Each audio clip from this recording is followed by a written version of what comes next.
Diamond Mounter channel, welcome. Right, first of all, I'm going to say thank you to new patron Alfred Marable. Thank you very much, Alfred.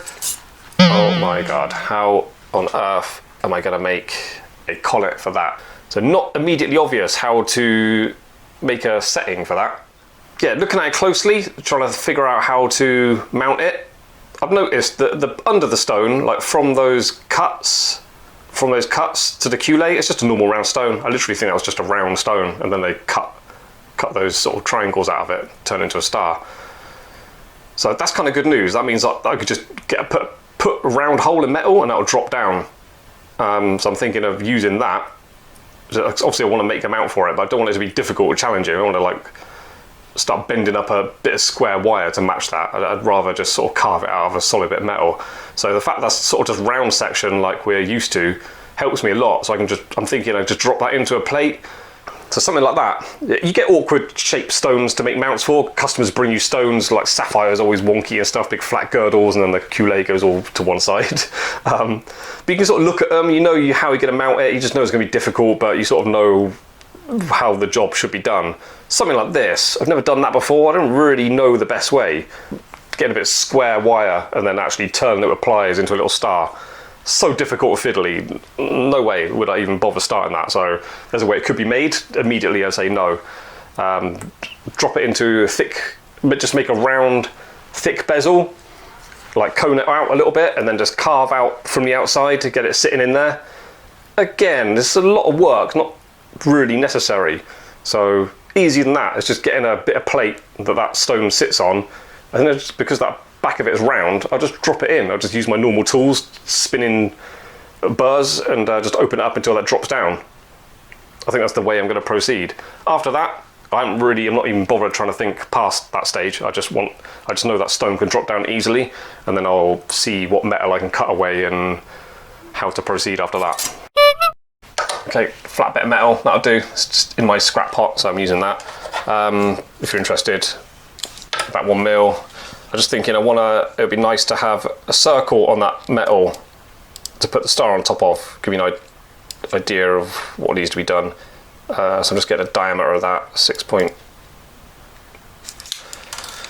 so we call it 3.1, about that. Oop. Dividers. Hey, tool manufacturers, how about combining these two tools? I want a digital gauge of measurement on my dividers. It'd be very helpful. Save me having to do this.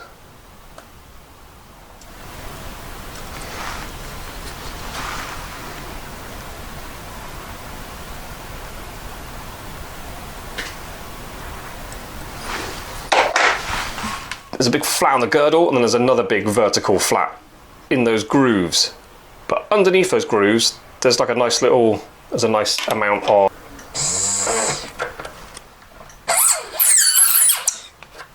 there's my metal work. I just stopped for the first time to check it because I felt like it's going to drop down a bit now. And it is already, I mean really, the hole's too big. Hang on, there's my 10 times loop. Just show you the sort of things I'm looking for. See my outer line that did the dividers? Can you see a bit of a gap there already? So that's looking straight down on the stone. We are right at the distance. See a bit of a gap? I'm looking like in the corners, right next to close to in the groove of the star. In between his arms. Don't know what to call them. So yeah, that hole can't really be opened up anymore because we're getting to a stage where it's going to be a hole. It's going to be sat in a hole too big for it. Just want to highlight the importance of stopping and checking before doing too much, because if that was any more open, literally I'd be drilling another hole next to it, starting again, because yeah, right on the limit. So what do I do next with that? Do I start filing into it, marking out where the points of the star are, and then finding little triangles in between them, checking a stone hundreds of times, making sure the shapes and everything's correct? No, too hard. I want to just go straight to the easy finish line. So I'm literally just going to cut around that. So I'm going to have a little ring, like sort of bezel in there, a little ring. Then I'm going to solder flats on, which will end up being the claws.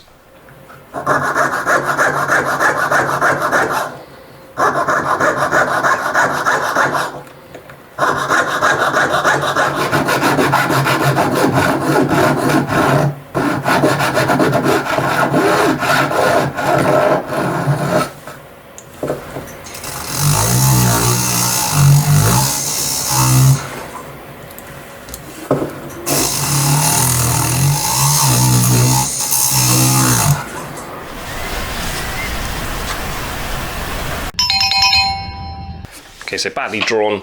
That's the star, yeah. The points are very rounded.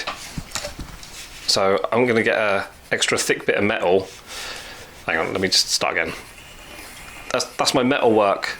It's right up to the starfish armpits. So that's my metal work with a stone on top of it. Can't cut into it anymore there, don't need to. What I'm thinking of doing is just soldering a flat bit of metal. That's the end of the stone there, rounded. Goes out to there, just do that. And then just going through the job a little bit more in my mind. Stone from the side, my metal work, the bezel, this big flat piece we're putting on there. I'll put one on and then I'll cut it to what it needs to be, just straight down there, and then something similar to that, just go down to the metal work there. Doesn't matter if there's a bit of gap at the bottom half of the stone. Yeah, and then it'll leave me with that.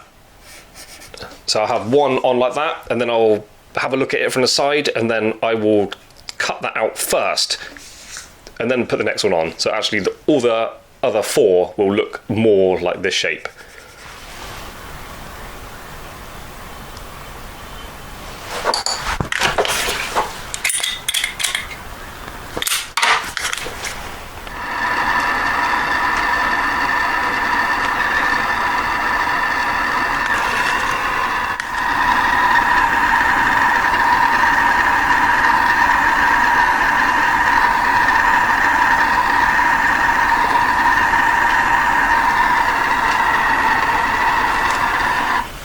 Okay, a couple of jewellery making tips might help you out in the future. I always talk about having two pairs of parallel pliers. They open up like this, yeah? So these are really useful. I have two pairs and they come in useful all the time having two. One example of having two pairs being useful is, like, I've just soldered these two bits together, yeah? So I soldered that onto that. When I'm looking at it this way, I just feel like it was just tilted down ever so slightly. So this only works on really minimum adjustments. So I put that in one pair of parallels. I can see it really clearly on there, and then hold that with those, and I can just tweak it ever so slightly and just get it perfect. When you've got really delicate little bits, you can't really twist things. Only works with parallel pliers, and only works really small measurements, small amounts. So yeah, be careful with that. But anyway, that's one thing you can do with parallel pliers, helps you line things up nicely. And then also, when you've got to do claws, like weird, I've done like a 7, I printed this out for a 7 claw, I think I did got that as well, look. Got a 3 there as well. Just Google circle divided by however many sides, however many pieces, and then get this, and then click on an image that has really thin lines. You want a really simple design, really thin lines. These are a bit chunky because when you print it out big, things get overly fat. You want it really accurate basically, so a thin line helps you out, get it more accurate. But yeah, basically this is going to help me get the claws in the correct position. Okay, so it looks like that, sort of cut out, put it in, doesn't actually sit with the point going up to it because I want to be able to have a little bit of metal there. I can cut a groove out. So the idea is I get 5 of those in like that with a little groove for the point of the star to go in, and then it just rotates in position, and then there's a bit of metal on top we can push down. Okay, so what I decided to do is cut them off, get them ready to go, and I'm just going to set them up in paste in the best position rather than trying to add them on one by one. If you're new to my videos, don't know what I'm talking about when I'm saying paste. This stuff, see that? That's just paste. I got mine from inside like a portable can. Oh, it's not here. Like a portable plumber's blowtorch, I call them. Just a normal blowtorch you can get from any like hardware store. Also, I found out it was inside this as well, air duster. Basically, once it's run out, you have to burst the side, split it open. It's just full of that. It's just full of this like fluff. And you mix it with water, and it's great for setting up things for soldering, because obviously you can just squash that into any shape, any height. You can build it up so I can get things in exactly the right angles I need. They just hold in position and you do the solder. Another material we can use is ceiling tiles, you know, like the white squares you got on top of like office rooms and stuff. They have to be fire retardant, they're fireproof, so you can use those. I did use one for years, but they are a bit dusty. And they last forever because once they dry out, you can just put them back in your pot and add water and mix it up again. So they last forever, but they do leave a lot of dust all over your bench. So I didn't like it for that. So the last couple of years, I've only using this fluff. It's clean and nice, but it's not reusable like the tiles. It does burn and go black. So I just let it, obviously once it's cooled down, I just leave it on the side and then chuck it in the bin and get some fresh stuff. If you want to learn all about that in depth, check out the new Soldering online course.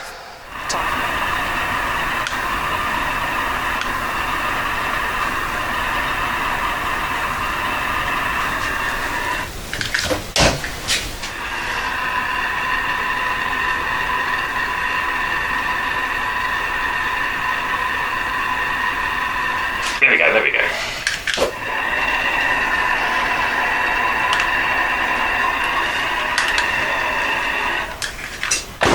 They all flooded then, but none of them moved because of the paste. Saved the day.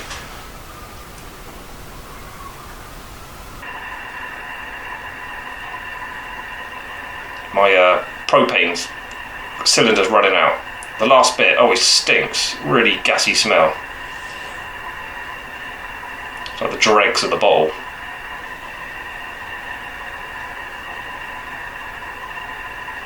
Come on.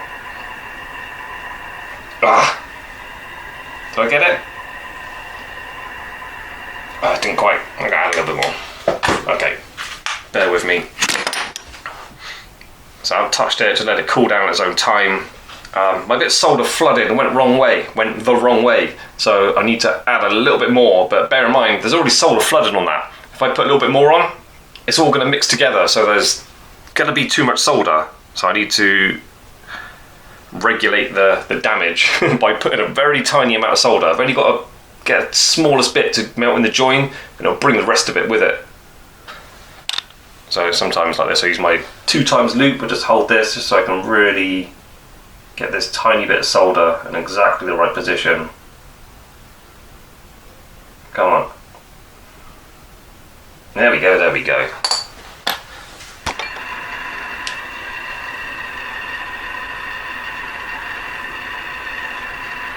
There we go. I think we got it. So just plonk that in the acid for a little bit. I just want to say I'm not really making a collar. This is not like full instructional guide or anything, or it's not actually making something to sell or to give to someone. Just going through the motions of making something for an awkward stone. And yeah, really, I should have had a thicker plate. This claws should have been heavier gauge metal. Just using what I could pull out of my pot. I didn't want to do any milling out or anything. So everything's a little bit wrong, but basically going through the motions, I'm showing you what would really be happening. Okay, so out the acid. Not perfect, but it'll do. If you're doing something like this, similar, highly unlikely you've got a star-shaped stone and you're making a collet for it, but if you are, help yourself out by going thick. Like these are probably the minimum thickness I could go for, really. Again, I think I just said, just go in with what was in my pot of spare bits to make videos with. If it was thicker, I can thin it off, or if their position is slightly wrong or can be improved slightly, you can sort of thin one off one side, and then the one next to it, the other side, you sort of give the illusion of moving them around a little bit. I can't play any of those games, it's just soldered where they were soldered, and they're already very thin. So that's that. I could at least open up the center hole and make it more central, so that helped it look a bit neater and nicer. So I'm just going to work around it now, reduce them. I need to take a bit of metal out so that stone can drop down in the right position, because that the metal under is a bit high on some of them. So I'm just working around it, and then we'll try and get the stone in.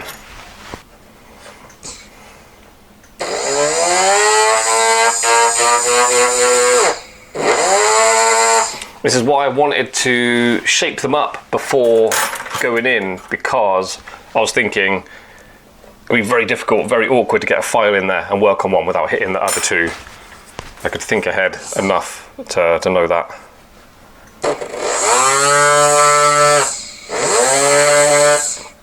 So let's try and show you this. Yeah, this is the stone going in between the cleavages, starfish cleavage.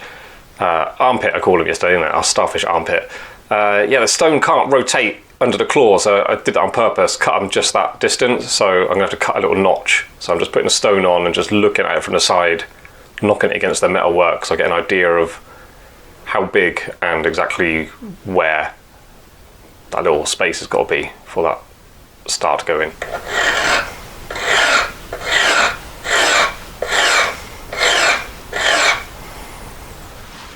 Wasn't really planning to do much more than this, like I was sort of making it, assuming it would be a pendant or something, but I wasn't going to bother putting a pendant hanging loop on it.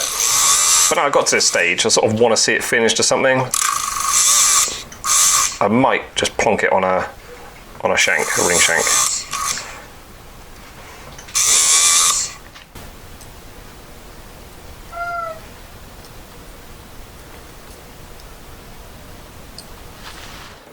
So I did a filed a flat on the side of that ring, and then I've melted a bit of easy solder across that flat.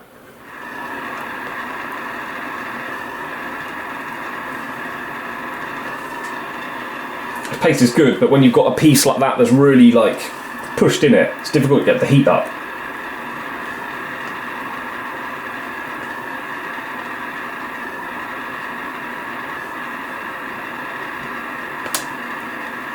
Come on.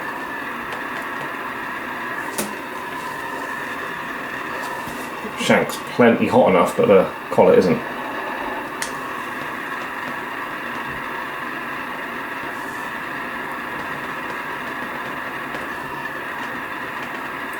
There we go, there we go. This is, I'm not really making a ring, that's just one solder, one side under that bezel, not really anything, but I just wanted to put it on a band just so I can call it a ring. Basically, yeah, soldered on there, put it in a barreler for a few minutes. 5 claws, I want to talk about 5 claws. They're a bit awkward, look, to put on a band. You don't really know exactly where's best. I opted for just one of the claws coming straight off the band, and the bezel is directly in the middle. Yeah, it's a bit awkward. Like if you're putting stones either side of it, they don't sit nicely in between 2 claws or in line with claws. But 5 claws does work when a stone is on its own, like in earrings or on a pendant. Pendant's quite good. It's got 5 claws, and you can just have the hanging ring off of one of them.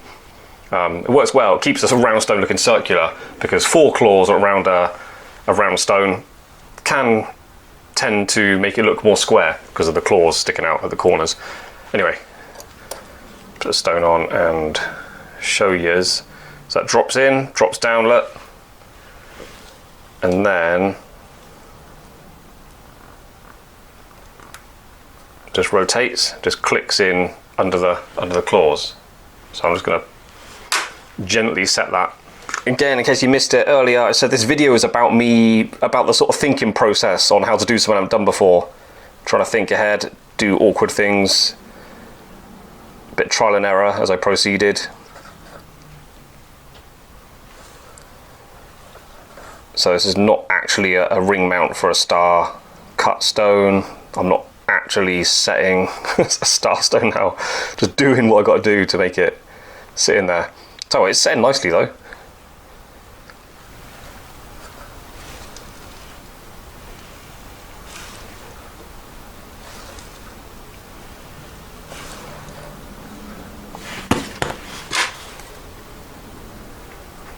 Oh my god, it's in there really good. Okay, I'm going to shape up the claws a little bit and then we'll call it finished. That one's a bit wonky.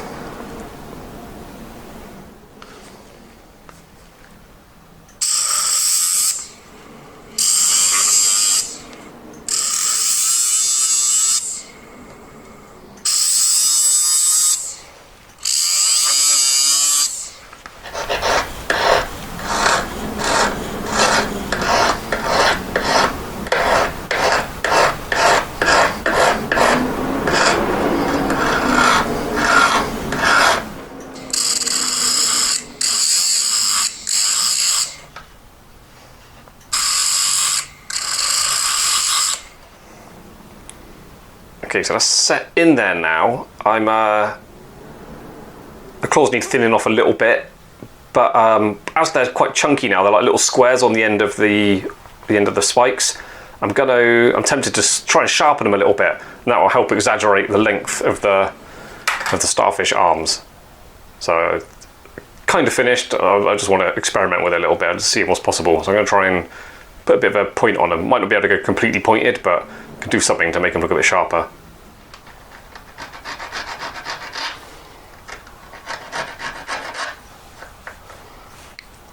Looks better straight away.